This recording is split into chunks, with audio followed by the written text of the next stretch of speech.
How you doing, guys? Today we're going to work on the brake pads of my Senior. As you can see, I dismounted them from the backing plates. There are a couple little parts that we're going to want to just keep in mind. There are obviously a forward and a reverse or forward and back style pad. We have these little like thick washers.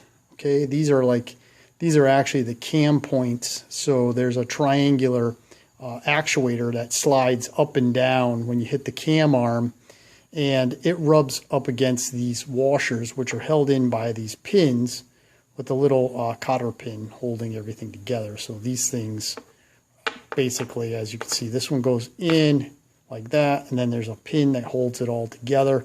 This is the bolt or the pivot bolt in the bottom of the backing plate, and your adjuster goes on the top. So essentially when you step on the brakes, it pushes the cam arm down, which then forces these to open and close, ultimately to strike the drum itself.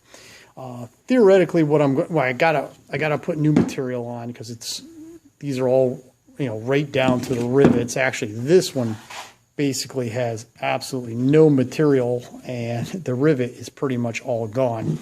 So the first thing I'm going to do is I'm going to go ahead and grind the backs of all the little rivets holding the material to the shoe. I'm going to clean everything, take them over to my buddy's sandblaster, sandblast the shoes so they're good and clean. I'll probably just give them a quick coat of etch prime, and then we'll put some new material on them. As I said, I just threw an old cut-off wheel, die grinder cut-off wheel in my drill, just lightly drilling the heads of the rivets on this side, and then just lightly tapping them out with a punch and a hammer. And as you can see, this is how they look without the material. The thing that's kind of interesting is this is a matched set. They came off the same side. This side is really weird. There's no, like, I don't know how you want to say, little tabs. I'll show you in a sec. This one is all one piece, but like this one here, it's like tabbed in. So I don't know if that means there's a front and a rear shoe. They visually look exactly the same. Same with these here. They're visually exactly the same. I don't know if one is like this and one's like that. I will find that out as soon as I get all the brake material off. So let me get that off. Let's see if these are the same, and then we're going to head over and get them sandblasted.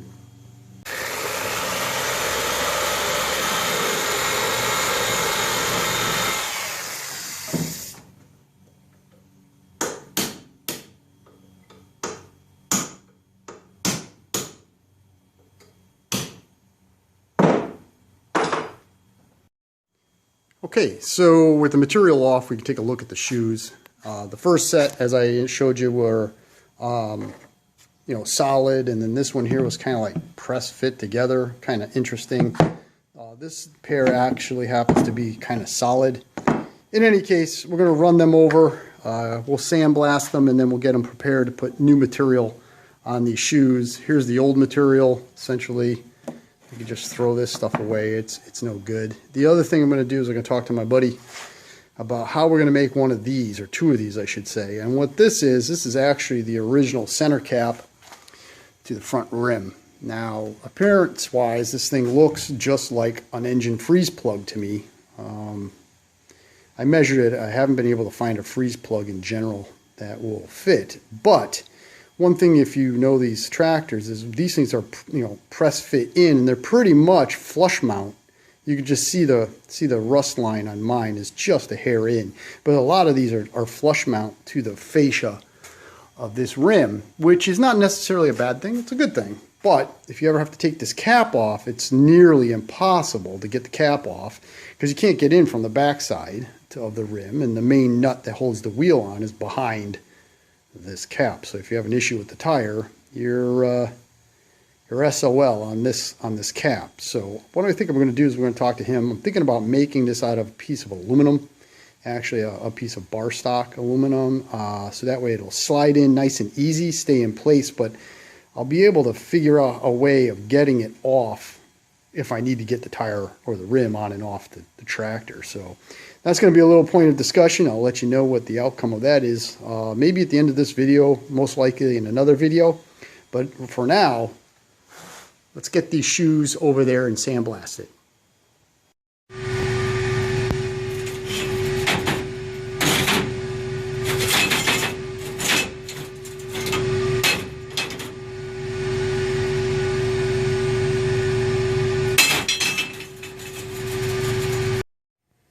The shoes all sandblasted. A couple interesting little tidbits. Each one of them is actually stamped Ford. There you go. This is stamped Ford. It's stamped Ford on both sides of this one, and this one. The oddball of the group, there's no markings on this one. And the other thing that's kind of interesting about this one, it obviously is a replacement shoe because it's exactly the same as all these. It's just, you know, it has this, like, I guess, mortise and tendon look, as well as if we look at the actual spot welded on piece here, it's it's completely different from the factory one. So there's a factory Ford, and here's the aftermarket one, or replacement one if you want to call that. The only other marking on these is this. I did, where is it? To kind of keep them together, yes, here, to keep them together, I just made a dink mark in the center of the piece. This one, it's like these two, and this one here has one. So like these two shoes came out of one side, and these two shoes came out of this side. So essentially what I'm going to do now is I'm just going to give them a quick wipe down with some wax and grease remover. I'll hit a couple spots with a Scotch-Brite pad, and then I'm just going to go ahead and etch prime these, and we'll go on to the next step. This is the replacement brake shoe. This is not one of the Ford ones. This arc was all kind of bent. So real quick, I just hit it with the torch and then a ball peen hammer. I'll just lightly file the edge to make it nice and smooth. But this will get just scuffed real quick with a piece of sandpaper and primed. And then we'll talk about adding the material.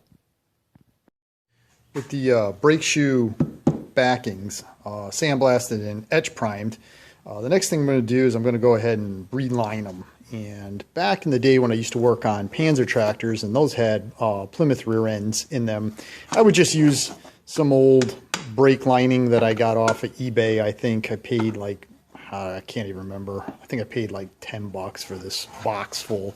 I broke this one. This didn't come broke in. But essentially, what I'm going to do is I'm going to epoxy this brake lining onto the bracket. Now I do have to trim it down a little bit. It is a little too wide for the bracket itself, as well as it is a little bit, you know, the arc is not quite the same. I'll just, when I put the epoxy to glue it to the brake shoe backing, I'll just use a clamp or a series of clamps just to clamp them in place.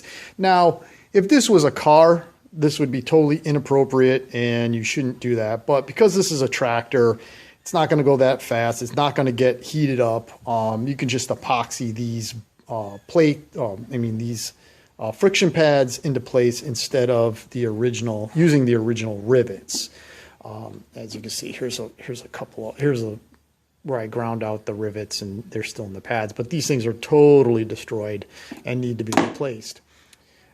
So instead of trying to hunt around for a pair of Ford brake shoes, which I have no idea what year this is, because some of the parts look to be 1 year and some of the parts look to be other years, and I'm not a Ford expert, so we're not getting involved. The shoe material itself is, again, touch short compared to the original, but again, this is in a tractor. It's not going to be in a car, so this is perfectly acceptable. And this is the way I ultimately would fix a Panzer tractor brake shoe in general. Also, just for purpose's sake, I did dismount the original big tires off the back rims. I did. I had these sandblasted. I didn't sandblast them. A buddy of mine did it for free for me because he owed me a favor. So I got that, and I just quickly etch primed them. These are going to need some serious work. Right there, there's, you know, heavy pitting, but this area will get just a light coat of body filler, and we'll fix that up. The beads are in pretty rough shape. I'm going to have to run a set of tubes. Some of the bigger pits in the bead area. I'm going to hit them with my welder and grind them flat. I do need to do a little bit of work around one of the valve stems. I don't know if it's this one. It might be this one here. No, it is this one here.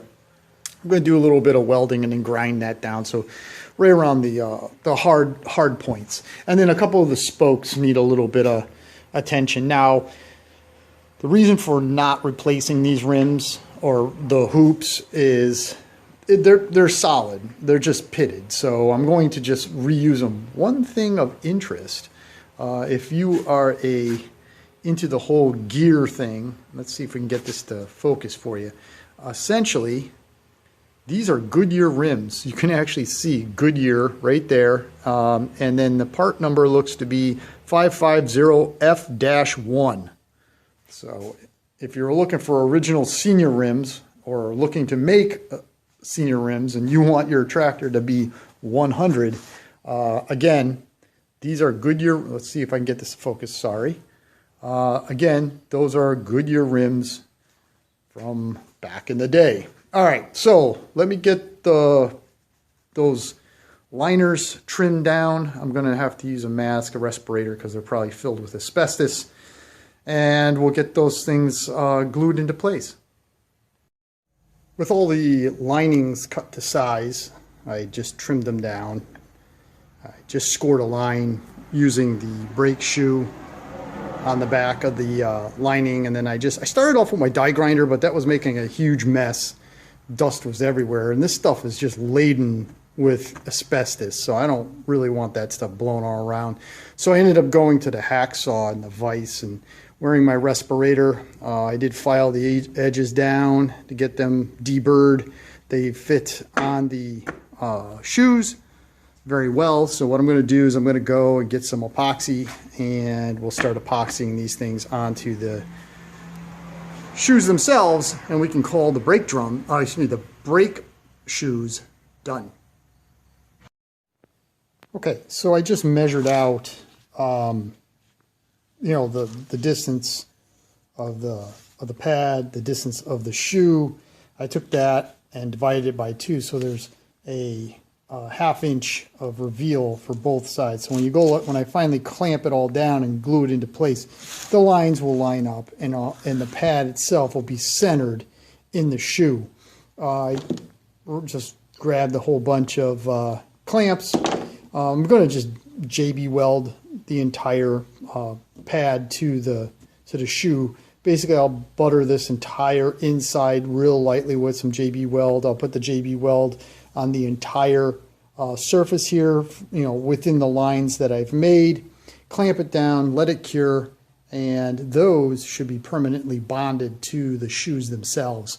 So let me get that done and show you what the final product looks like. And we'll wrap this video up. With the pad epoxied into place, as you can see, I have it clamped down. I use JB weld. It's more than sufficient to hold the pad to the shoe itself. Again, we're not running this in a car, we're running it in a tractor, so not a big deal. Just make sure that when you mix up enough to put a layer of JB weld on the shoe as well as the back of the pad material. I just have a couple clamps here, clamping into place. Just take my finger and wipe off the excess that bleeds out.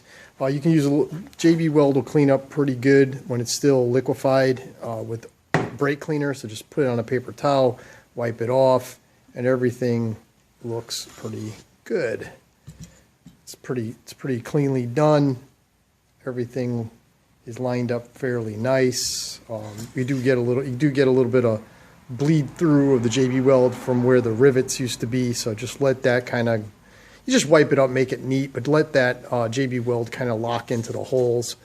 That'll also give it a little bit more strength. So I'm going to put this out in the sun so that way it can cure a little faster, as well as we'll get the rest of the shoes glued up, clamped down, and this part of it should be all set. As I said, this is how I fixed the Panzer brake shoes, the Plymouth brake shoes also. It's I never had a failure. And again, it's a tractor. It's not going to be on the road, so it doesn't matter. All right, let me finish gluing these up or putting these together, and we'll look at the final product. And there we go. Everything is cured. They are basically permanently fixed to those shoes. Though the pad materials is not going to come off. We would have to have a catastrophic failure of all proportions in order for that to come apart. But with that being said, this one here is a little bit sloppy. I, for whatever reason, didn't catch it. It's got a lot of bleed through from the JB Weld. So I'll take a die grinder with a little pad and I'll just run it right along the edge there just to smooth it out. I want to make sure that it is as smooth as possible. That way nothing interferes with these actuating on the backing plates themselves. For me, perfectly acceptable fix. You know, these tractors, unless you're careening down a hill at 50 miles an hour, that's pretty much the only time you'll ever really use the brakes on one of these tractors. They pretty much will just come to a halt as soon as you put the clutch in, and you know, because they're just, you know, they're heavy. You're only doing like 2 miles an hour, let's be honest. So these are all set to go. All right, guys, thank you very much for watching. I hope you found the video interesting. If you liked it, if you could please like, share, subscribe to the channel. We will be continuing work on my 1955 Senior. This is one small bit that's forthcoming. We still have to machine gears. We have to put, there's a gearbox that's in pretty rough shape. We're going to have to totally go through that. We also still have to do the motor, and we still have to go through the transmission.